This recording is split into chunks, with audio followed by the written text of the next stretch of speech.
Hallo allerseits, willkommen zur Bausatzbesprechung des französischen Chauchat-Schützen von John Smith Modellbau im Maßstab 1:32. Normalerweise verbindet man mit John Smith Figuren eher den Maßstab 1:16, aber mittlerweile gibt es da auch Figuren im kleineren Maßstab, eben 1:32 und auch 1:35. Das finde ich sehr interessant.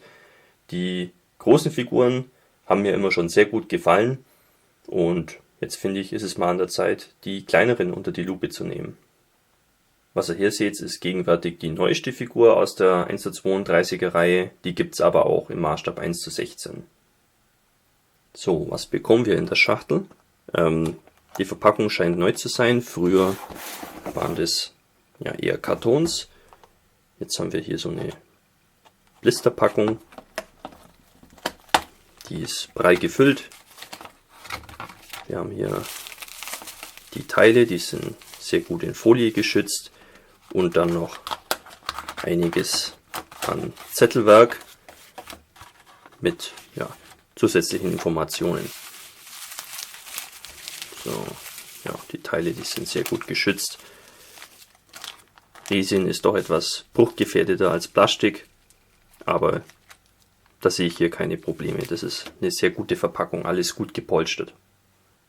Werfen wir zuerst kurz den Blick auf die Beipackzettel. Das ist nämlich recht ungewöhnlich. Normalerweise kommen Resinfiguren oder auch Zinnfiguren mit keinerlei Zusatzinformation. Das ist hier anders. Da wird sehr viel Energie reingesteckt, um noch ein bisschen mehr zu bieten an Informationen oder auch Hinweise. Wir haben hier zum Beispiel einen Hinweis, wie man mit Resin arbeiten sollte. Das ist zwar hinlänglich bekannt, aber für die Anfänger ist es doch sehr hilfreich. Dann haben wir hier ein CAD-Rendering der Figur. Da können wir gleich sehen, dass wir zwei verschiedene Köpfe zur Auswahl haben. Wir bekommen eben die Figur dann, das Chauchat MG und noch einen Frosch. Drunter findet man dann noch die ganzen Gegenstände und Uniformteile und Informationen, wie man die eben bemalen könnte. Wir haben zwar keine Farbtabelle im eigentlichen Sinne, also zum Beispiel Lederbraun, worauf bezieht sich das? Das wissen wir nicht, aber ja, besser als nichts, würde ich sagen. Und die etwas ambitionierteren Figurenmaler werden sicherlich wissen, wie man da vorgeht.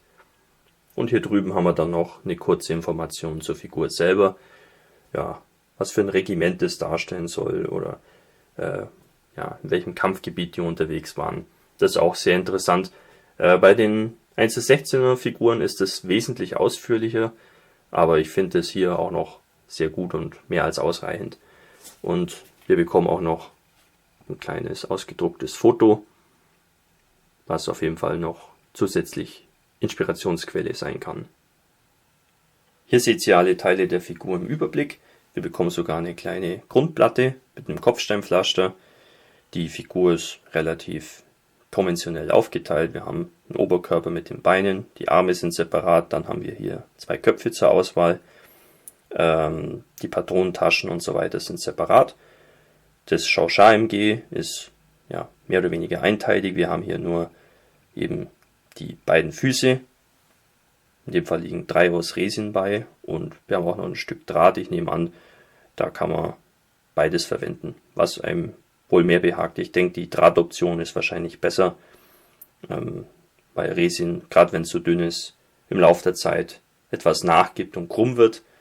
Also da würde ich doch eher zum Drahtteil raten. Und zu guter Letzt bekommen wir hier noch einen kleinen Frosch, was ich super nett finde. Schauen wir uns das Ganze noch aus der Nähe an. Wie man sehen kann, ist die Detaillierung einfach grandios. Wir können hier eigentlich alles sehen, was da irgendwie hingehört. Also hier an der Koppel und so, da ist alles dran. Oder auch hier oben am Kragen die Nummer 62, das dürfte eine Regimentsnummer sein. Also alles ist sehr scharf wiedergegeben. Das ist eine Figur, die bemalt sich ja fast von selber. Ja, wir haben hier kleinere Aussparungen, da kommen dann noch kleinere Teile ran, wie Taschen und so weiter. Ja, der Guss ist makellos, ich kann keine Lufteinschlüsse erkennen oder irgendwelchen Grat, den wir aufwendig versäubern müssten. Das Einzige, was hier zu tun ist, ist hier hinten drin. Da so eine kleine Brücke, sage ich jetzt mal, aus Resin. Die sollte man raustrennen, vorsichtig, und dann halt hier unten die Angusblöcke. Mehr ist hier nicht zu tun. Wirklich perfekt. Also aus Resin oder eigentlich egal aus welchem Material habe ich noch nie was Besseres gesehen in dem Maßstab. Kommen wir nun zu den Armen. Auch hier setzt sich die Qualität fort natürlich. Ich meine, allein die Hände sind Oscar-verdächtig. Und auch wie die da im Ärmel sitzen, sehr realistisch. Also besser kann man es eigentlich gar nicht machen. Also Bestnote, würde ich sagen. Ja, hier haben wir ganz leichten Gussgrad dran, aber da fahre ich einmal mit dem Skalpell entlang und dann schabt es den weg und das war's.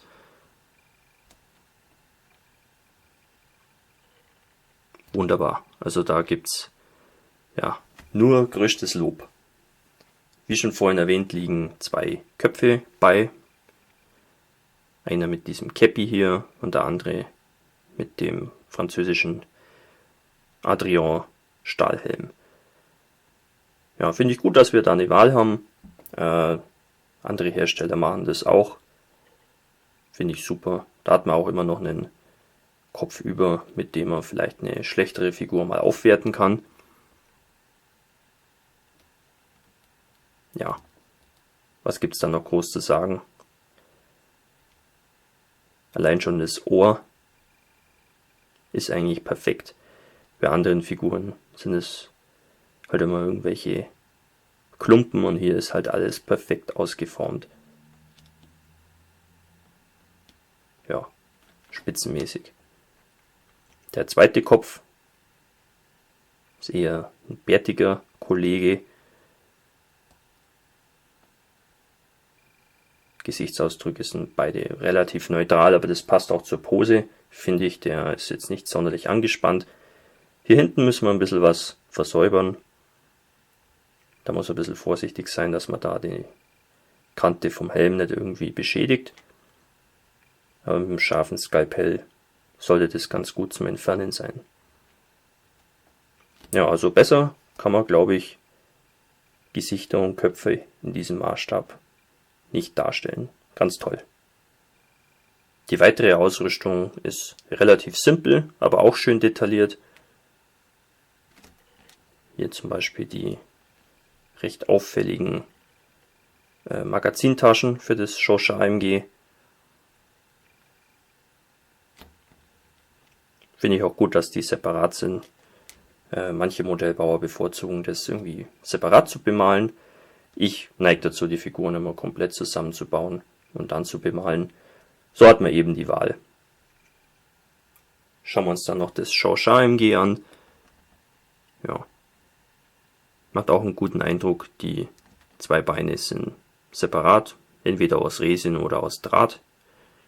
Ja, zum Versäubern ist hier nicht viel. Wir haben hier hinten den Anguspunkt und hier vorne, wo das Zweibein eingehängt wird, sieht ein bisschen unordentlich aus, aber ja, das ist leicht abzuschleifen.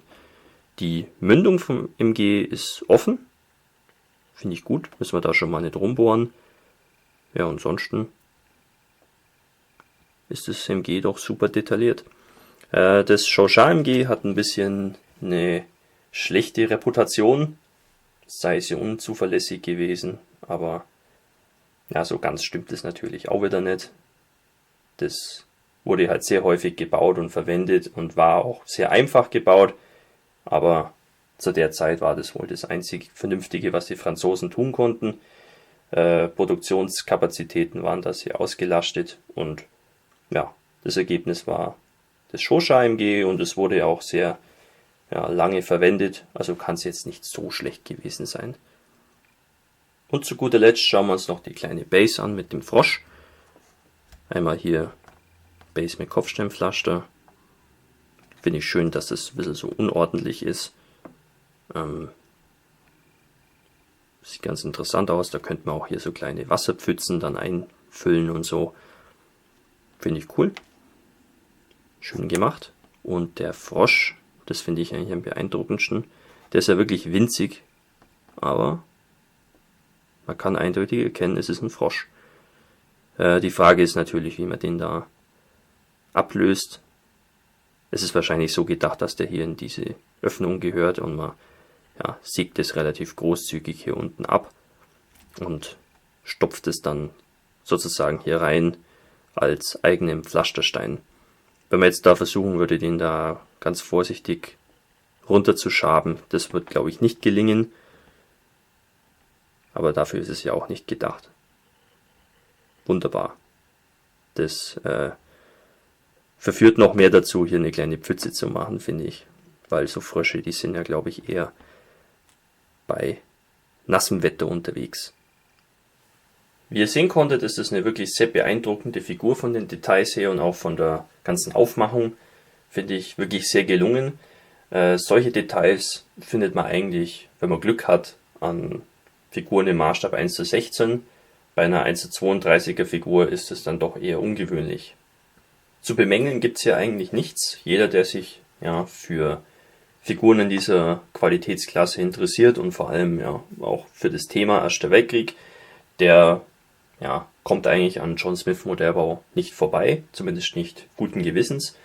Andere Hersteller bieten auch Figuren an aus dem Bereich, aber halt nicht in dieser Güte, würde ich jetzt mal sagen. Die Figur kostet ca. 20 Euro. Je nachdem, wo man schaut, kann das ein paar Cent mehr oder weniger sein. Ich finde aber, dass die wirklich jeden Euro wert ist.